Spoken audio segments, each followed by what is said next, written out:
Paz do Senhor, meus irmãos. Glória a Deus. Jesus está na casa. Está muito gostoso esse lugar. Está muito gostoso esse lugar. Eu louvo a Deus pela vida dos meus companheiros. Pastor Anderson, Deus abençoe. Deus abençoe. Não é costume no Brasil muitas igrejas abrirem as portas como vocês estão abrindo aqui no Nordeste, não. Tem lugar aqui, as portas não se abrem, não. Precisa ser amante da obra missionária. Tem uns que não deixam a igreja abrir igreja para ninguém assim, não. Tem uns que nem parece que são filhos de obra missionária. A nossa igreja é fruto de obra missionária. Nós temos que olhar para trás e ver que um dia alguém se dispôs a sair do seu país e veio para o Brasil. E hoje a obra missionária está do jeito que está, né? Eu ainda alcancei na Assembleia de Deus lá no Sul. Os americanos mandavam para nós uns capotes compridos, umas jaquetonas até o chão, sapato de 2 cores e aveia para a gente comer. Os americanos eram hospedados na casa do meu pai. Aqueles homens tinham uns pés 45 assim, que a cama não dava para eles deitar. Os pés ficavam para o lado de fora. Eu acompanhei. A casa da minha mãe, ela gerou 20 filhos, eu sou o número 10. Pensando que alemão e italiano não gera filho, pensando que vocês ganham dos alemães, você ganha nunca, né? Eu sou o número 10 na casa. Meu pai foi pastor muitos anos. Eu digo para você, eu acompanhei da miséria que nós vivíamos, a bonança de comida dentro de casa. A minha mãe, ela dava comida até para o lixeiro que passava na rua. O caminhão do lixo parava lá e entravam para tomar o café da manhã. A gente chegava em casa e tinha tanta gente que eu não sabia de onde era. Mas como? O dinheiro da onde? Um irmão meu faleceu no exército trabalhando, fazendo a ferrovia, ali no setor de Lages ali. Ele morreu 25 pessoas de uma vez só, 25 soldados. E ele era servo de Deus, ele era um jovem cheio do Espírito Santo. E alguém pergunta, mas por que será que ele faleceu? E a minha mãe começou a ganhar um dinheirinho como 3º sargento do exército. E passou para minhas irmãs. E até hoje eu tenho uma irmã que louva a Deus no Brasil inteiro. E ela é 3º sargento do exército. Com aquele dinheiro entrou bonança na nossa casa. Entrou fartura na nossa casa. Mas isso é fruto da obra missionária. Deus tem seus meios de fazer. Deus tem seus meios. Passamos muita fome antes de conhecer a palavra de Deus.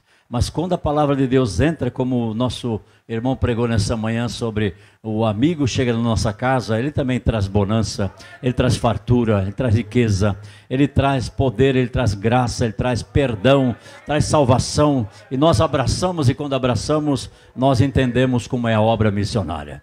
Então, toda a minha família trabalhou na obra missionária. Eu tenho alguns irmãos que são desviados hoje, mas eu tive um pai que nos ensinou como fazer a obra missionária.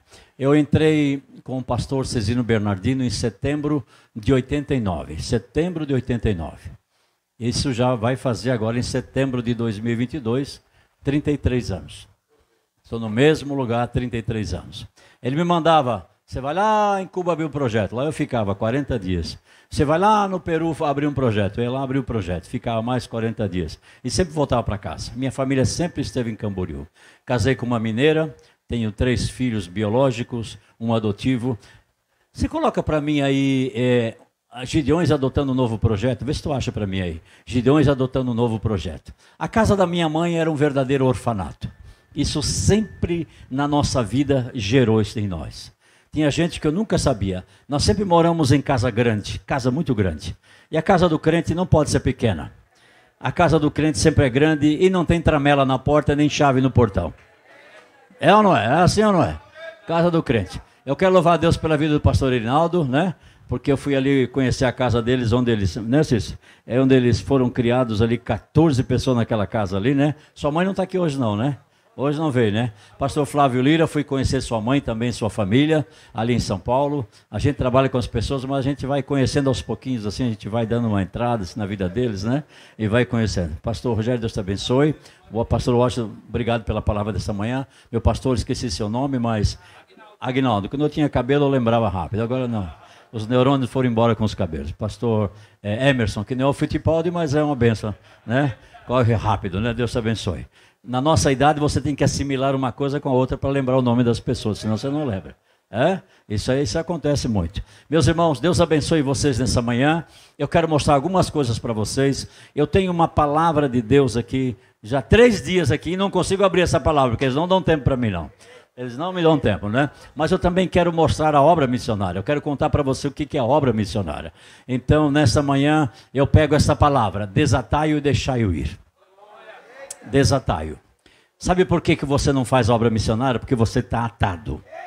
Você está atada, está amarrado, está enfaixado, está amarrado. E você precisa ser desamarrado. Você tem talento, você tem vocação, você tem chamada, você tem unção de Deus, mas está amarrado e está atado. E Deus vai te dar graça. Isso, abriu aí não? Não consegue abrir? Ou você não está acessando a pasta certa? Isso, procure a pasta certa aí. Aí, Gideões. Procure lá para mim lá. Gideões assumindo um novo projeto. Esse projeto não é do Gideões, é meu, né? Mas pastor Zilmar resolveu assumi-lo no ano passado. Gideões assumindo, tudo isso aí eu vou deixar para vocês. Vocês podem usá-lo nos cultos de missões aqui na igreja, né? Pastor Isaac também vai usá-lo ali. Gideões assume um novo projeto. Vamos lá. Gideões assume um novo projeto. Vê se você consegue lá. Conseguiu? É só abri-lo, é só abri-lo. Olha o projeto que nós resolvemos abrir. Aí, agora abre a tela inteira para nós aí, vamos lá. Abre a tela inteira. Isso. Projeto 38º. Pode voltar, ele está no final, pode voltar. Estamos aqui com o pastor Silas.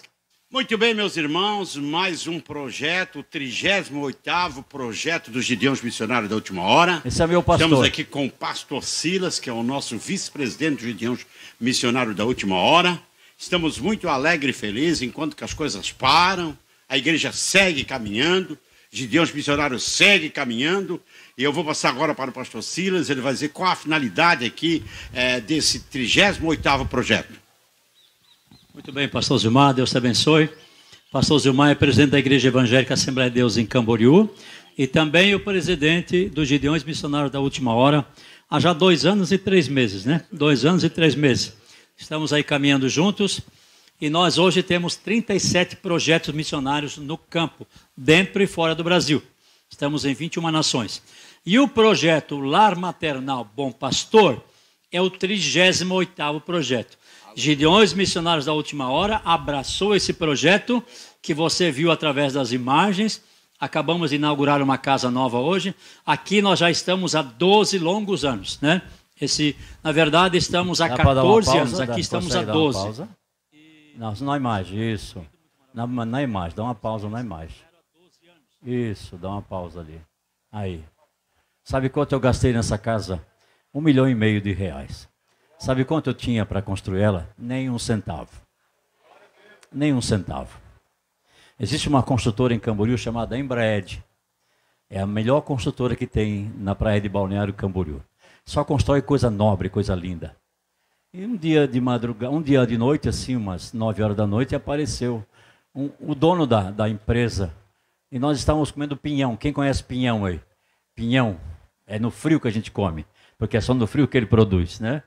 E ele apareceu com a filha dele. E ele disse, você é legalizado? Eu digo, sou, bem documentado. Eu tenho que ter 5 alvará para ter um abrigo de criança. E se não se fala mais orfanato hoje, essa palavra está em desuso. Fala-se lar e abrigo. Eu disse, tenho. Ele disse, então, me dá aí um projeto. Eu tinha um projeto de uma casa de 1 andar. Porque a casa da minha mãe era um lar e abrigo. Mas eu fui visitar o lar e abrigo da cidade. A 5 quadras da nossa igreja, quem tinha eram os espíritas. Os espíritas é que cuidavam das crianças, com seus rituais e tudo mais. E eu disse para minha esposa, não está certo isso aí. Está errado. Se nós fazemos missão no mundo inteiro, debaixo do nosso nariz é os demônios que cuidam das crianças, não pode. Então, um prefeito nosso, que era evangélico, levou um tiro na boca na porta da sua casa. Levou um tiro na boca na porta da sua casa. E a bala se alojou aqui na 7ª vértebra. E ele ficou 6 anos na cama.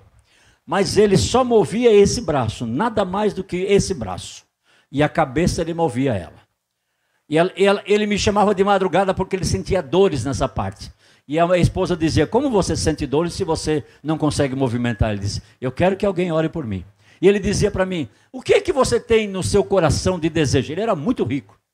Eu disse, eu quero ter um orfanato. Naquele tempo ainda falava. Ele disse, estás arrumando sarna para te coçar. E todo dia que ele ia lá, ele dizia a mesma coisa. O que é que você tem no seu coração? Eu dizia, eu quero ter um orfanato.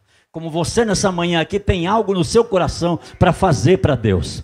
Mas você não tem coragem de abrir a boca e dizer, eu quero fazer tal coisa para Deus. Um dia eu disse para a esposa, a próxima vez que ele me convidar, se ele me oferecer um terreno, é Deus que está no negócio. E ele me chamou na semana seguinte. E quando cheguei lá, ele falou, e daí, como é que estão os teus projetos? Eu disse, parado. Ele disse, o que é que você precisa? Eu disse, eu preciso de um terreno. Ele disse, eu vou te dar um que vale por 5. Eu disse, é Deus na causa. Ele disse, eu tenho um condomínio entre Itajaí e Balneário Camboriú, é um loteamento que custa 400, 500 mil cada lote, é um lugar nobre. Eu vou te dar um, se você vender por 150 mil, você vende no dia seguinte. E no dia seguinte eu vendi por 120 mil.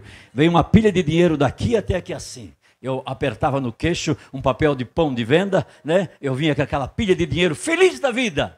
E fui lá e aluguei a casa, e veio uma enchente e levou tudo embora. E fui lá, comprei tudo de novo, veio outra enchente e levou tudo embora.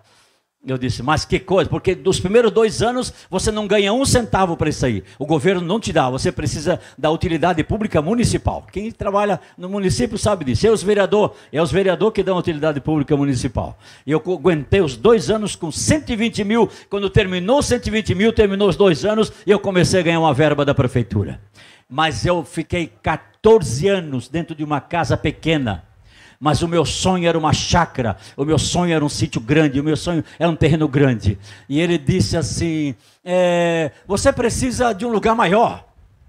E no dia que esse homem faleceu, veio o governador, ele era um político muito respeitado na região. Veio o governador, veio o secretário de justiça, veio o secretário disso, e ninguém quis fazer o velório dele porque era político. Eu fiz o velório desse homem. Quando terminou o velório, no dia seguinte, a viúva disse assim para mim, a casa que você alugou, eu aluguei 2 casas, uma do lado da outra assim, vai lá e vê quanto é que custa, porque o meu marido sempre disse que você merecia uma coisa boa, vai lá, eu vou comprar para você. Eu falei, eu não quero, não quero não. Falei assim, eu quero um lugar maior. Ela disse, então procura. E eu procurei a cidade inteira, achei uma chácara com 10 mil metros quadrados. Um paraíso. Cheguei lá, era um pastor que era dono, era um hotel de cachorro. As pessoas iam para a praia e deixavam o cachorro no hotel porque não podia levar para o hotel onde eles estavam. Cheio de baias, assim, os cachorros eram cuidados como príncipes.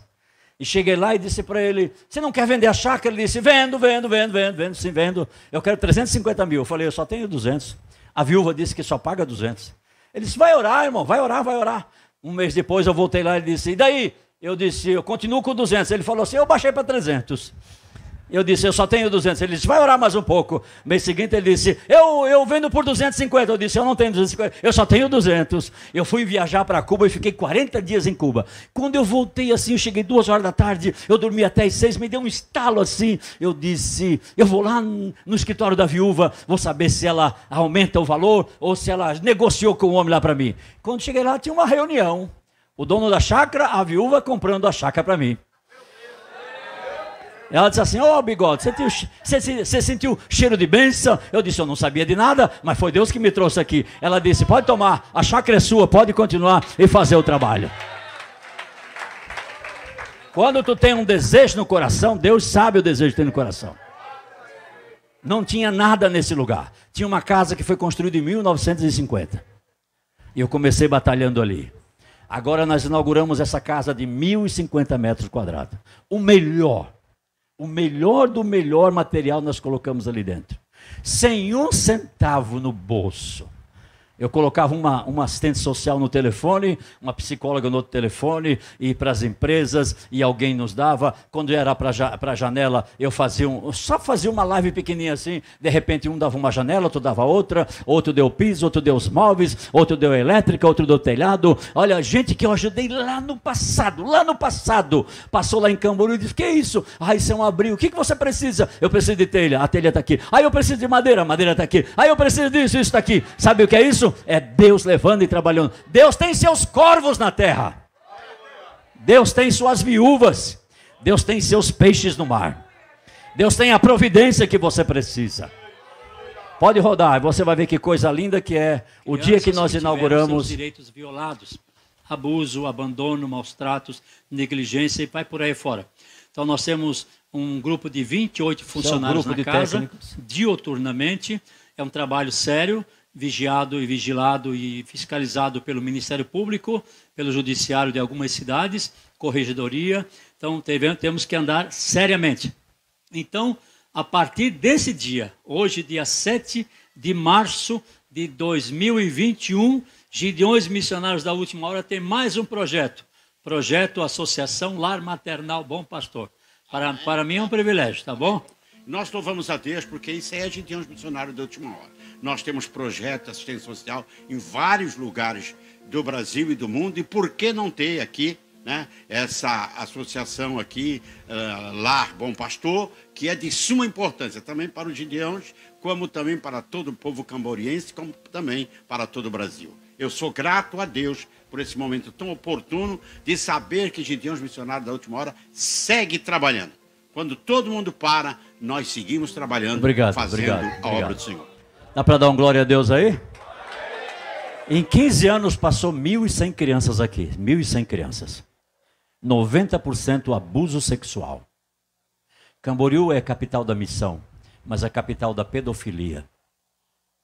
E o que mais me impressiona, é aí que a mensagem do nosso irmão, ela cai como uma luva. 90% são filhos de crentes. 90% são filhos de crentes. Bebês abusados sexualmente. Porque prolifera no litoral a droga. E a droga, quando ela vem para destruir a família. Ela destrói o lar. Ela destrói obreiros, ela destrói famílias inteiras. E nós suportamos isso. Nas primeiras audiências, as pessoas tinham coragem de ir de terno e de Bíblia. E a juíza dizia, para que serve essa Bíblia que vocês usam? Para que serve esse terno que vocês colocam no corpo? Se os filhos de vocês estão no abrigo, e filho de crente nunca deveria estar no abrigo, e pais de crente nunca deveriam estar no asilo. Nome de crente estava no lixo. Foi aí que Deus nos abriu os olhos. Por que Deus abriu essa porta? Porque nós tínhamos uma missão dentro de Camboriú. E a missão era honrar o nome do Senhor e a sua palavra. Hoje, o promotor, a promotora almoça com a gente. O juiz, a juíza almoça com a gente. E ele diz, vocês não podem parar, porque esse trabalho de vocês muda a vida. Nós trabalhamos com 5 municípios. O município de Balneário Camboriú tem um promotor que é bravo igual um jacaré. Jacaré com fome. É bravo. Mas quando ele termina a audiência, ele diz para os pais que estão levando as crianças de volta. Ou eles vão para adoção internacional, ou adoção dentro do Brasil, ou volta para a família biológica, ou volta para um parente. E ele diz assim, a senhora está vendo essa criança que chegou, do jeito que ela chegou no abrigo, e a senhora está vendo os seus filhos hoje? Então faça o seguinte, veja onde é que é a igreja do pastor e continue indo lá, porque essa criança foi mudada lá naquela igreja onde o pastor congrega. Isso para nós é o maior pagamento que existe. Quando alguém que é do mundo, que não conhece a Deus, ele diz, é a palavra de Deus que mudou essa pessoa. E nós precisamos, irmãos.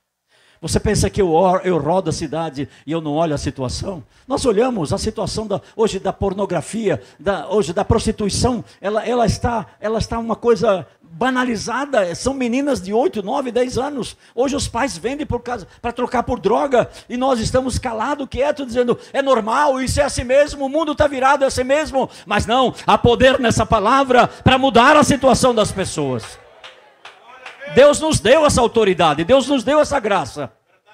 Eu quero que você abra o Natal para nós ali. O Natal é o nosso carro-chefe. Eu digo para você, olha, tantos países que nós entramos. Tantos países que nós conseguimos entrar. Pode abrir o Natal ali para nós. Vamos lá. Abre o Natal. Isso, abre o Natal. Clica lá e assista, por favor. Natal Missionário de Fé. Faça uma criança sorrir. Essa irmã Márcia na África. Quando se aproxima o Natal, os missionários ainda permanecem no campo de missão, realizando a obra. E por isso, todos os anos, fazemos a campanha do Natal Missionário de Fé, onde os Gideões enviam uma ajuda financeira para que possam comemorar e também fazer as festividades do Natal Missionário de Fé para as crianças no seu campo de missão. Em outros lugares onde a miséria e a pobreza dominam, como na África, por exemplo, as crianças pedem alimento ao invés de brinquedos. Isso muito nos comove. No Brasil, dentre os diversos estados onde estamos, destacamos o Natal Missionário nos Sertões e também no Amazonas, onde as necessidades são extremas.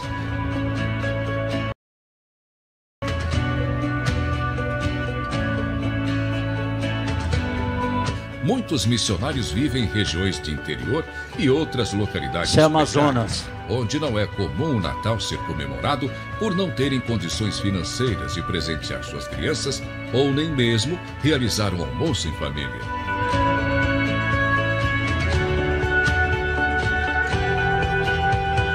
Esse é o meu pastor presidente, pastor Silmar Miguel.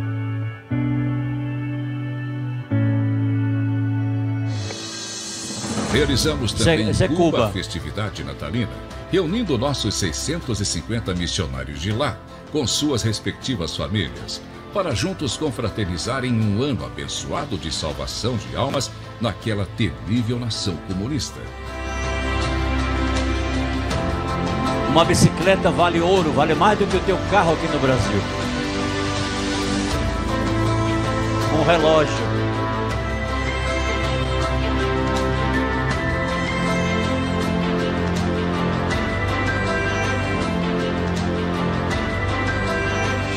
Diversas localidades no mundo onde temos missionários só acontecem a festividade do Natal porque os Gideões missionários apoiam e enviam recursos para que nossos missionários façam esta festividade com a sua igreja, povoado, comunidades e aldeias. Isso é a Bahia. Em alguns projetos, há missionários que viajam durante dias para chegar em certos locais de evangelismo para entregar os brinquedos para as crianças. Isso é Bahia. Muitos desses missionários têm trabalhos com mais de 1000 crianças. Como são muitos missionários, imagine a quantidade total de crianças atendidas em todos os nossos projetos.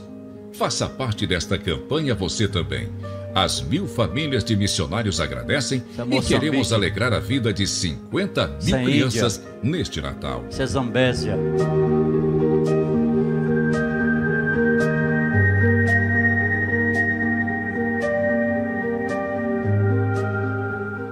Nada é mais puro que um sorriso de criança. Esse é o nosso barco clínico. O sorriso clínico mais sincero é aquele dado por uma criança. O sorriso de uma criança encanta e ilumina uma comunidade. É um semblante de esperança que impulsiona a vida. Portanto, vamos fazer uma criança sorrir neste Natal. Moçambique. Esse é o pastor Jackson.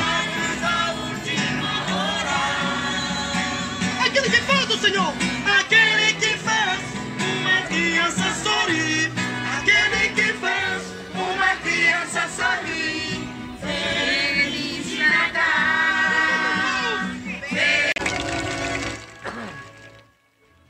Dá para dar um glória a Deus aí, não? Eu não sei para onde você quer ir, mas se você quiser ir para qualquer lugar, a gente tem uma obra missionária. Você diz, pastor, eu gostaria de sair desse Rio Grande do Norte. Qualquer lugar. Deus vai te levar. Abra sua Bíblia, por favor, nesta manhã. Abra sua Bíblia nesta manhã. Você sabe que o rico não almoça meio-dia, né? 12 horas, né? O rico, ele almoça lá pelas 3 da tarde. Então, vamos ficar tranquilo aqui nessa. Tá bom? O rico, ele almoça 3, 4 horas da tarde. Ele não almoça às 12, não. Só nós que somos pobres que almoçamos às 12. Então fica tranquilo. 1 Samuel capítulo 10, vamos lá, abra sua Bíblia. 1 Samuel, eu não quero gritar nessa manhã, eu quero que você me entenda nessa manhã. Nós trabalhamos com missionários, nós trabalhamos com projetos, nós trabalhamos com vidas. E nós aprendemos durante todo o tempo da nossa vida que a palavra de Deus ela é como um bisturi. Ela vai trabalhando dentro de nós. Eu tenho ouvido as mensagens desde quarta-feira, desde sexta-feira. Sexta, ontem, hoje. E sei onde ela trabalha. E sei o que é o objetivo que Deus quer. O pastor que é o pastor, ele começa a observar o culto para saber onde é que a vertente está indo, onde o rio está correndo. A gente vai aprendendo os louvores, a palavra, onde é que Deus quer chegar. E não adiantaria nada nós cultuarmos aqui nessa manhã, nessa noite, e você voltar para a sua vidinha normal, sem nada acontecer na sua vida. Algo precisa acontecer nesses cultos. Nós precisamos mudar, nós precisamos melhorar. Capítulo 10 de 1 Samuel, versos 6 e 7. Olho na Bíblia, meus irmãos. Amém? O Espírito do Senhor se apoderará de ti, e profetizarás com eles, e te mudarás em outro homem, em outra mulher. E há de ser que quando estes sinais te vierem, faz o que achar na tua mão, porque Deus é contigo. Verso de número 22. Diz assim: então tornaram a perguntar ao Senhor se aquele homem ainda viria ali. E disse o Senhor: eis que ele se escondeu entre a bagagem.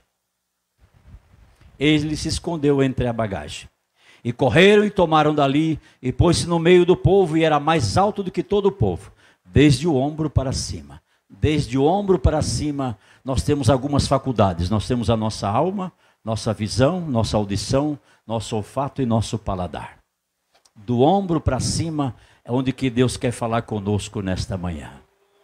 Do ombro para cima, Deus vê você como viu a Saul, dizendo, ele era o mais alto entre o povo.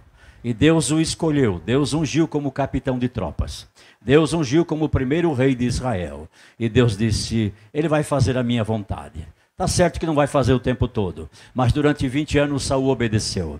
E os outros 20 foi uma desgraça na mão de Deus. Mas tem uma coisa, ele fez o que Deus queria no começo. E eu digo para você, você vai fazer o que Deus quer que você faça. Você vai fazer, Deus vai te arrancar. Deus vai te levantar, Deus vai mudar a tua vida, Deus vai renovar a tua saúde, Deus vai renovar as tuas forças, Deus vai abrir as portas, Deus vai te levar, Deus vai te sustentar, Deus vai te usar, Deus vai colocar a palavra na tua boca, Deus vai renovar a tua vida, Deus vai fazer com que nesta manhã, nesta noite, quando terminar esse culto, vai haver um marco na tua vida e dali para frente você não será mais o mesmo. Quem sabe a primeira e última vez que você ouve sobre obra missionária, mas você vai dizer, Senhor, eu quero fazer a tua obra, eu preciso fazer a tua obra. Uma coisa é certa, é preciso coragem e esforço para alcançar as promessas de Deus. É preciso coragem, é preciso esforço para fazer a obra de Deus. Não é deitado numa rede que nós vamos fazer a obra de Deus. Não é esperando encontrar uma pedra azul, não é esperando encontrar um diamante na beira da esquina, não. É fazendo a obra de Deus, é no joelho, é no choro, é no jejum, é na lágrima, é na oferta, é no sacrifício. Aí nós fazemos a obra de Deus. Eu digo para você uma coisa nessa manhã. Um homem chamado Quis, era o pai de Saul. Ele disse, as jumentas se perderam, vai procurar elas. E procurando as jumentas, ele achou a unção de rei. Eu estou pregando para sábios aqui nessa manhã. Eu estou pregando para gente que conhece a Bíblia melhor do que eu.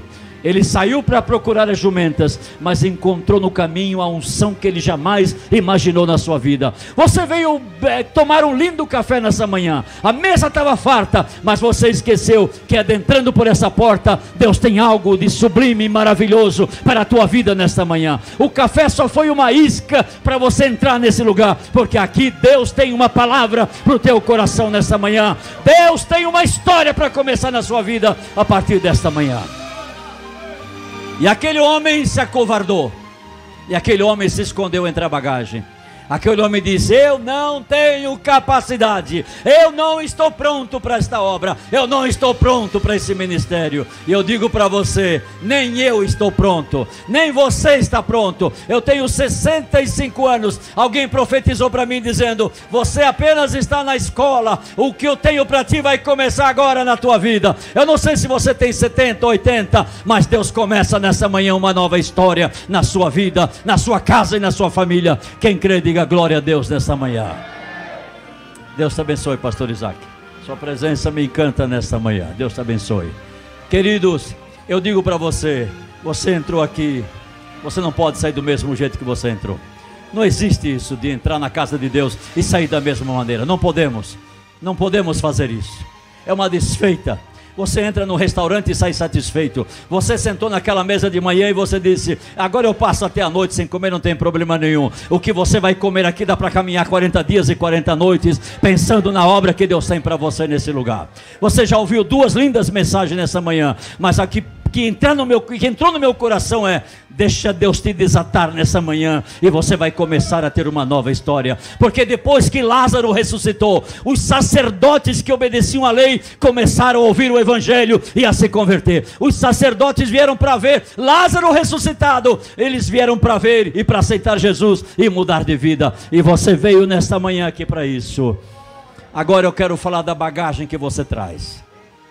Eu quero falar da bagagem que te incomoda, que te perturba. Nós não nos convertemos da noite para o dia. A nossa santidade não é automática, ela é paulatina, ela é diuturnamente, é diariamente na nossa vida. A mudança vai acontecendo aos poucos. A gente vai entrando no ministério e você vai envelhecendo e vai adquirindo experiências. Nós já tivemos mais ou menos 5.000 missionários no campo. Tivemos missionários que se suicidaram no campo. Tivemos missionários que foram mortos no campo. Tivemos missionários que desapareceram no campo. Tivemos missionários que partiram para o homossexualismo no campo. Tivemos missionários que nunca mais encontramos ele, não sabemos em que parte eles estão. Temos missionários hoje que eles podem contar uma linda história, que ganharam milhares de almas. Temos missionários hoje que são presidentes de campos. Temos missionários hoje que a sua família inteira é missionária e que ele ganha milhares de almas para o Senhor todos os anos. A história se repete dentro da nossa igreja. A história se repete em todo o ministério. É a mesma coisa. Tem pessoas que caem, outros se levantam. Nós não somos todos perfeitos. Nós temos um percalço na nossa vida. Nós temos pedras no caminho. E tem pessoas que não conseguem superar elas. Tem pessoas que carregam na sua vida uma bagagem. E uma bagagem muito difícil. Elas vão carregando certas bagagens que não vale a pena, pois não são apenas um peso extra na sua vida. E você diz: eu não entendo esse negócio de obra missionária, eu não consigo fazer obra missionária, eu não consigo aceitar esse convite do Senhor, e eu não vejo por que fazer isso.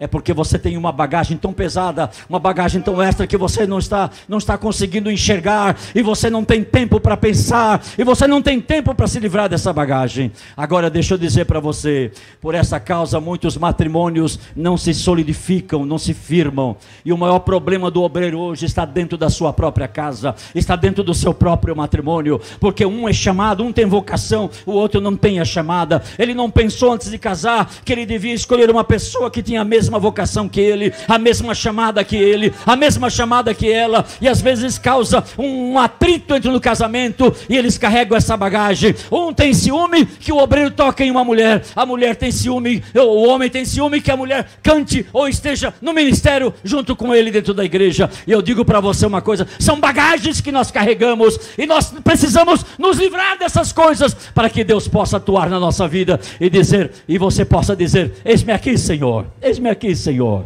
estou pronto para a tua obra. São coisas que desestruturam a nossa vida ministerial, são bagagens que nós carregamos. Eu digo para você nessa manhã: tem pessoas que carregam bagagem de feridas de rejeição na sua alma desde o tempo da sua gestação e gravidez. Eu aprendi muito com crianças, eu aprendi muito com eles durante 15 anos cuidando deles. Minha esposa faz a parte de levar para laboratório, hospital e clínica. Meu filho faz a parte burocrática. Minha nora faz a parte. Temos muito com isso. Crianças que foram abusadas tenramente, elas não conseguem esquecer.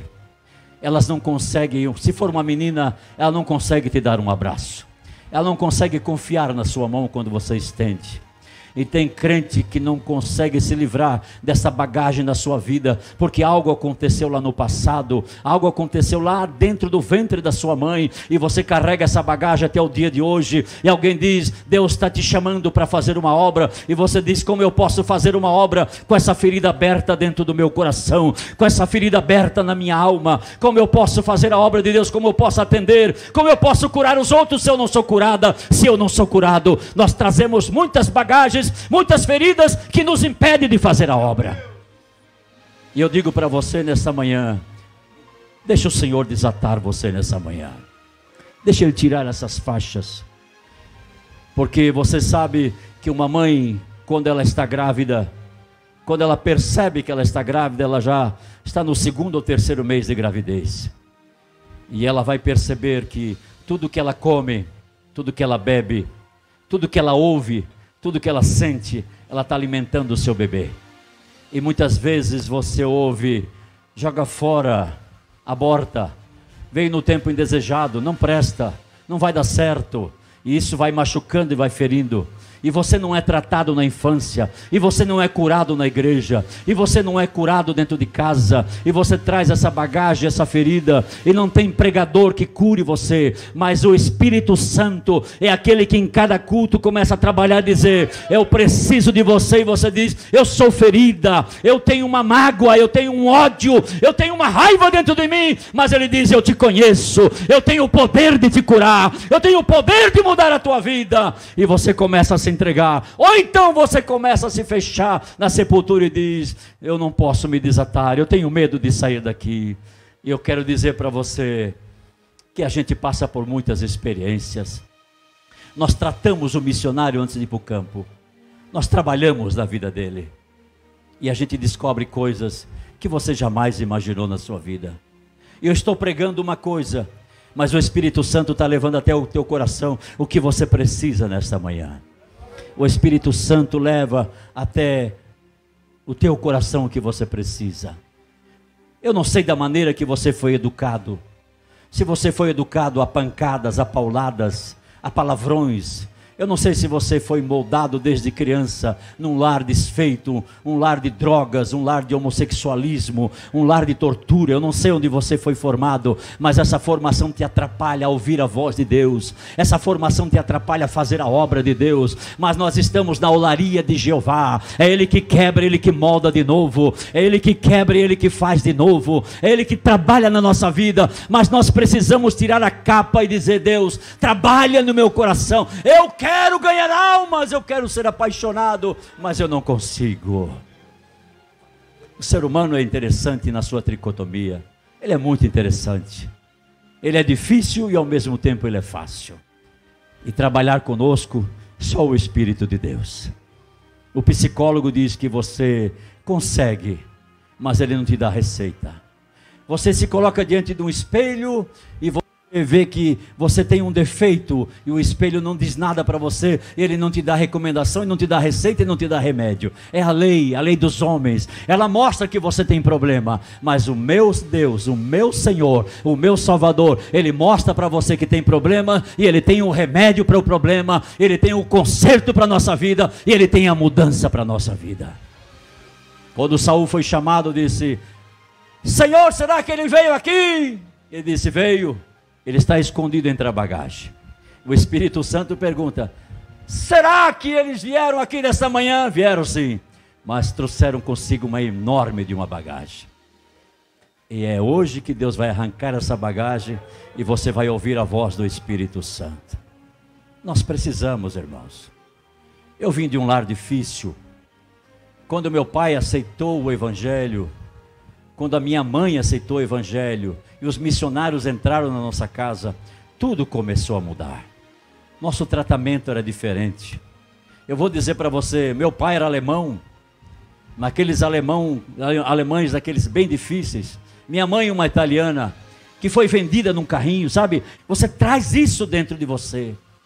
Eu não gosto de branco, eu não gosto de negro, eu não gosto de quem grita, grita, eu não gosto de quem fala baixo demais, eu não gosto de quem fala isso ou de quem fala aquilo, eu não gosto de tal igreja, eu não gosto de tal ministério. Isso é uma coisa que está dentro de nós e nós precisamos ser curados, porque lá em cima nós vamos estar todos juntos na mesma cidade, servindo o mesmo Deus, adorando o mesmo Espírito, porque fomos resgatados pelo mesmo preço. Lá na cruz do Calvário foi o sangue derramado por você, por mim e por cada um de nós. Precisa ser derrubado essas barreiras, nós precisamos ser curados. E eu digo nesta manhã, você está aqui, você está aqui. Nós trabalhamos muito com pessoas violentadas, nós trabalhamos muito com pessoas que foram violentadas moralmente, psiquicamente, fisicamente. Você chora com essas pessoas, e nós trabalhamos com essas pessoas. Tem vocação, tem chamada, tem estudo, tem capacidade, mas traz uma bagagem, que alguém precisa ajudar e jogar fora essa bagagem. E muitas vezes você entra na igreja e você sai com aquele fardo enorme nas suas costas. E como é lindo quando você vê uma pessoa curada, quando a pessoa sobe no altar e é usada nas mãos do Todo-Poderoso. Curados para curar alguém, são curados para curar alguém que está ferido, preso. Eu trago para você essa simples palavra nesta manhã, eu trago essa simples palavra para você. Eu posso mostrar 200 vídeos para você, eu posso contar 200 experiências para você, mas eu digo para você, se você não for curado, isso não vai tocar no seu coração. Pastor Cisino chegou em Camboriú, a igreja era desse tamanho aqui de madeira. Tinha 3 grupos divididos dentro da igreja, 3 grupos. Um dia um grupo dirigia a igreja, um grupo ficava do lado de fora e um grupo ficava em casa. No outro dia eles trocavam. Ele, quando assumiu a igreja, ele excluiu 25 obreiros de uma vez só. Ele disse, vocês vão ser curados primeiro. Cambada, ele dizia assim. Lá na praia tem alguém que conhece praia chamada, tem uma ave preta chamada biguá. Biguá, né? Biguá é um pássaro que come um inseto na grama, tem um bico comprido, mas dorme em cima de um galho só na beira da árvore. Isso aqui está parecendo um pau de biguá. Todo mundo aqui em cima, vocês não comem, vocês não prestam para nada, porque biguá não serve nem para comer, ele dizia. Ele excluiu 25 e disse, vocês não vão para casa não, vocês vão para a oração comigo, todo mundo para a oração. E ele trouxe a igreja para a oração, e começou a orar, e Deus começou a falar. Deus disse, eu tenho uma grande obra para levantar nesse lugar. Mas está tudo estragado. É com esses estragados, porque essa palavra é muito usada lá embaixo. É com esses estragados que eu vou fazer uma obra que vai para os 4 cantos da terra. Alguém disse, isso é impossível, é impossível, é impossível. Alguém dizia, isso é impossível. Ele disse, não, eu quero aqui na frente, ou aqueles que eu disciplinei na linha de frente. E eles passavam noite após noite. Noite após noite. E uma noite Deus disse assim em voz audível para todo mundo ouvir, levante para mim Gideões missionários da última hora. Só essa frase. E eles foram para a Bíblia, e Gideões era 300 mais 1. Ele disse, então Deus quer 300 mantenedores e 1 missionário. Então vamos mandar a irmã Aleni Bernardino para o campo missionário. Aleni, quando pegava o microfone, o pessoal dizia, Jesus, tem misericórdia dessa mulher, tem misericórdia, tem misericórdia, tem misericórdia. Ela não sabia se expressar, mas não, ela família tradicional, e ela tinha chama missionária, e nós foi enviado a Aleni Bernardino lá para o campo da Argentina, para Cipolletti, lá no sul, lugar frio, terra de petróleo. E um dia foram fazer a despedida em praça pública, culto ao ar livre à tarde. E a Lenir Bernardino ia se despedir, e ela ia pregar a palavra naquela tarde em praça pública. Imagine você, foi todos os crentes para a praça pública. Quando o dirigente passou o microfone para ela, ele se escondeu atrás de uma árvore. Atrás de uma árvore, e disse, Jesus, não deixe essa mulher falar besteira. Senhor, tem misericórdia, tem misericórdia. Esse é um projeto que o Senhor falou, tem misericórdia.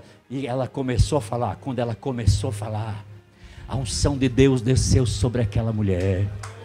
E Deus começou a levantar uma pregadora, uma mulher cheia do Espírito Santo. Hoje a Leni Bernardino prega em vários países do mundo. Ela é uma mulher cheia do Espírito Santo de Deus, casada com o pastor Luiz Carlos Buch, tem uma família. A igreja dela é muito maior do que a nossa igreja de Camboriú, Pavilhão e tudo mais. Sabe por quê? Porque quando Deus cura, Deus levanta, Deus trabalha, Deus leva, Deus faz a obra. Mas continuou, eles não entenderam, e a obra continuou. E ele dizia: eu vou fazer uma limpeza, e depois dessa limpeza, vocês vão ser conhecidos. E um irmão sonhou que alguém encostou um caminhão na porta da igreja e descarregavam sacos e sacos de trigo. Sacos e sacos de trigo. E o irmão sonhou, outro sonhou que o azeite era derramado sobre a igreja. E a mensagem veio: enquanto tiver vaso, não vai faltar pão e não vai faltar azeite. Mas eu preciso fazer uma limpeza. Olha a primeira mensagem que veio na madrugada, pastor Isaac. Naquela madrugada: hoje vocês vão para uma igreja. Toda noite eles iam com aquele grupo que orou, uma congregação. Lá tem uma irmã, olha só quando Deus começou, que pediu uma agulha emprestado para sua vizinha e não devolveu a sua agulha. E a sua vizinha está murmurando dos crentes no bairro inteiro. Vai lá e diga para ela devolver, porque eu quero começar um avivamento naquela congregação. E lá vem a irmã para frente devolver a agulha. Ela devolveu um agulheiro inteiro, deu um agulheiro inteiro. E a irmã parou, a outra vizinha parou de murmurar. E Jesus começou a batizar com o Espírito Santo. No outro dia orando, e disse: vocês vão em tal congregação. Lá Deus sempre usou pessoas assim, audível, de uma maneira que você não vê no Brasil do jeito que via lá. Essa geração ela já se foi, há uma nova geração lá agora. Vocês vão para uma congregação essa noite, que lá tem um irmão que é carpinteiro, ele constrói edifícios lá na praia, mas quando termina o dia, seus bolsos estão cheios de prego. Ele traz para casa, ele tem muitos quilos de prego guardado na sua casa. Enquanto ele não devolver aqueles pregos, eu não derramo o meu espírito naquela congregação. Eu só sei que Jesus batizou numa só noite, na cidade de Joinville, 600 crentes com o Espírito Santo. E em cada lugar onde ia aquele grupo de irmãos que orava à noite, Jesus batizava muitos. Mas primeiro Deus fazia uma limpeza, Deus fazia uma obra, Deus fazia uma cura acontecer. Existem muitas experiências que ele contava para nós. Todas as reuniões ele contava e dizia: vocês lembram da agulha? Vocês lembram dos pregos? Vocês lembram disso? Vocês lembram daquilo? Vocês lembram do murmurador? Vocês lembram do homem canceroso? Vocês lembram do homem que... E nós ouvimos aquelas experiências, mas são experiências que nós chegamos aonde chegamos. Hoje Gideões é conhecido nos 5 continentes. Mas houve uma cura no começo. Você sabe o que Deus tem para você? Você sabe o que Deus tem para essa igreja? Você sabe o que Deus tem para essa cidade? Esses 9 anos que o senhor está aqui, o que Deus mudou já? E será que nós sabemos o que Deus vai mudar ainda? Nós não sabemos os projetos de Deus? E se Deus tem algo que vai causar inveja em muita gente por aí? Que morra o invejoso, mas que o Senhor cumpra o seu projeto na nossa vida. Eu digo para você, é preciso pegar essa bagagem e jogar fora e dizer: Deus, fala que o teu servo ouve. Fala que a tua serva ouve. Foi coisas mínimas, insignificantes, que começou esta obra. Mas foi ali que começou uma grande obra missionária.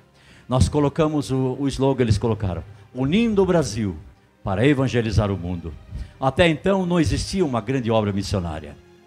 E esses pregadores que você hoje vê rodar esse Brasil, eles nasceram lá naquele púlpito. Eles nasceram ali.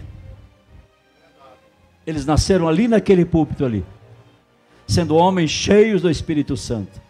Ali nós temos na frente do púlpito um grupo que cai e levanta, cai e levanta. Quem estava no meio daquele grupo? Pastor Marcos Feliciano. Hoje você vê esses homens, às vezes você nem consegue chegar perto deles, não consegue dar um abraço e nem consegue o telefone deles, de tão grande que estão hoje. Mas naquele tempo, estavam ali se rolando com todo mundo ali. Estavam ali. Essa obra, ela pode começar aqui nesta manhã. ela pode começar em Caicó nesse dia. Nós temos que acreditar no poder de Deus, nos mistérios que Deus tem para nós. Fique de pé, por favor. Aleluia, aleluia. Deus pode e Deus quer nessa manhã arrancar essa bagagem que você traz. Eu não posso, eu não tenho, eu não sei, eu não vou, eu não consigo, eu tenho uma ferida aberta, eu tenho um problema escondido, eu tenho algo em segredo. Só Deus pode, porque Ele conhece. Ele conhece a tua vida. Eu dormia nas praias de Camboriú. Depois que os missionários foram embora, nós crescemos, eu entrei pelo mundo das drogas.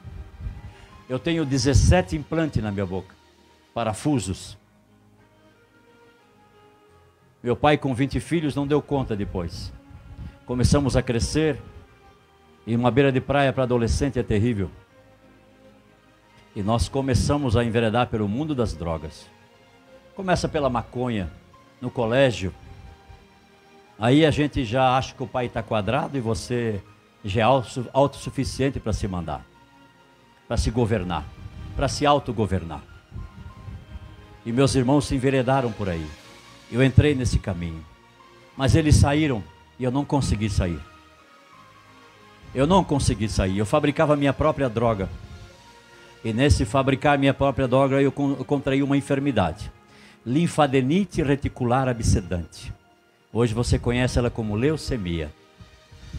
Um tempo que não tinha cura. Meus dentes eu arrancava assim. Arrancava eles assim. Todo o pelo do meu corpo caiu, todo. Eu tomava banho de enxofre. Banho de enxofre. Eu fui na cidade de Joinville com 13 anos de idade. Lá onde o pastor Sérgio Melchior, eu fui lá. Quem estava pregando nesse dia? Pastor Manuel de Melo. Ele pregou uma semana, né? Naquele auge do grande templo de Manuel de Melo. E o meu pai era pastor do Brasil para Cristo naquela época. Meu pai era pastor daquela igreja. Sabe o que me encantava na semana que aquele homem pregou? Ele pregou uma semana, ele pregava até desmaiar. Ele chamava as pessoas para frente com muleta e quebrava a primeira muleta, tacava num púlpito ali, naquele púlpito de madeira, e jogava no canto e disse: você tem fé para ser curado? Eu disse: eu não sei, se você não tem, eu tenho. Começa a andar, e as pessoas andavam. Ele pegava aqueles aparelhos de surdez que era grande naquele tempo, que pegava a orelha inteira, e botava o microfone no chão. Eu ficava encantado com aquilo, eu ficava encantado. Ele quebrava a primeira e dizia: eu tenho fé que você vai ser curado. Enfiava o dedo no ouvido da pessoa e a pessoa saía escutando. E quando ele terminava aqueles congressos de uma semana, aquele canto do púlpito estava uma montoeira de tralha velha, e as pessoas eram curadas. Mas o que me trouxe para Jesus, porque filho de crente não é crente enquanto ele não tem um encontro com Deus. O que marcou a minha vida foi um domingo à tarde. Esse homem pregando, ele disse: esta é a última mensagem que nós vamos pregar. E ele pregou, e quando ele terminou, ele disse: agora eu vou fazer a última oração. É um ginásio. Quem acha que tem câncer, vem para frente. E eu sentado ali, 13 anos de idade. Naquele tempo a gente ainda usava short, né? 13 anos de idade, naquele tempo nem roupa tinha. E eu fiquei em pé. Na minha frente ficou uma mulher em pé. Isso marcou a minha vida. Ficou uma mulher em pé na minha frente. Esse nosso osso aqui, esse frontal, ele é inteiro. E nós temos uma glândula aqui atrás. Ele disse: agora nós vamos orar. E Jesus vai curar. Quando aquele homem levanta aquela mão e faz aquela oração dele, que era uma oração distinta das demais, eu vi diante dos meus olhos esse osso frontal dela abrir para cá e abrir para cá. Eu vi aquela glândula atrás e ela estava carregada com pus. Ela desceu e parou sobre o nariz daquela mulher, e aquele frontal se fechou, e aquela mulher glorificava o nome do Senhor. Dali eu parti para o estudo nos colégios, longe do meu pai. Eu parti para as drogas e eu fui embora, me meti na droga. Nunca rodei um ano, nunca falhei um ano na escola, mas sempre me formei drogado. Me formei em administração de empresa, em contabilidade. Um dia foi em São Paulo, na cidade de Aí Itapevi não, onde é que tu mora não? É Cotia. Fui pescar uma menina dentro de uma igreja. Cheguei na porta drogado. E uma jovem caiu arrebatada assim no culto. Uma igreja pequenininha, nem púlpito tinha, era uma mesa. Essa moça foi lá e me veio trouxe até na frente e uma mulher estava pregando. Essa mulher colocou a mão na minha cabeça porque eu estava cheio de pus. Eu tomava banho de enxofre. Eu queimava a minha pele para poder andar na rua um dia, porque depois de 2 dias voltava de novo. E aquele dia eu estava sarado, eu entrei naquela igreja. E aquela menina me pegou pelo braço e trouxe até aqui na frente. E quando eu coloquei os meus pés do lado daquela mesa, a mulher nem olhou para mim. Ela só virou a mão, colocou sobre a minha cabeça e disse: jovem, um dia eu fiz um milagre diante dos teus olhos. Para Deus. E eu te trouxe aqui porque hoje eu vou trocar o teu sangue. Hoje eu vou curar o teu corpo. E hoje eu vou te chamar para uma grande obra. Eu tinha 24 anos de idade. Quando amanheceu o dia, eu não tinha mais leucemia. E hoje eu carrego nos meus documentos um documento que eu sou doador de sangue para a glória do nome do Senhor Jesus Cristo. Hã? Deus me curou naquela noite. Eu tenho certeza que Deus vai te curar essa manhã. Eu tenho certeza que Deus tem uma obra na tua vida. Eu estou com essa palavra engasgada, só esse trechinho assim, desde que eu cheguei. Deus vai te desatar. Deus vai te soltar. Deus vai te desamarrar nessa manhã. E uma nova história vai começar na sua vida.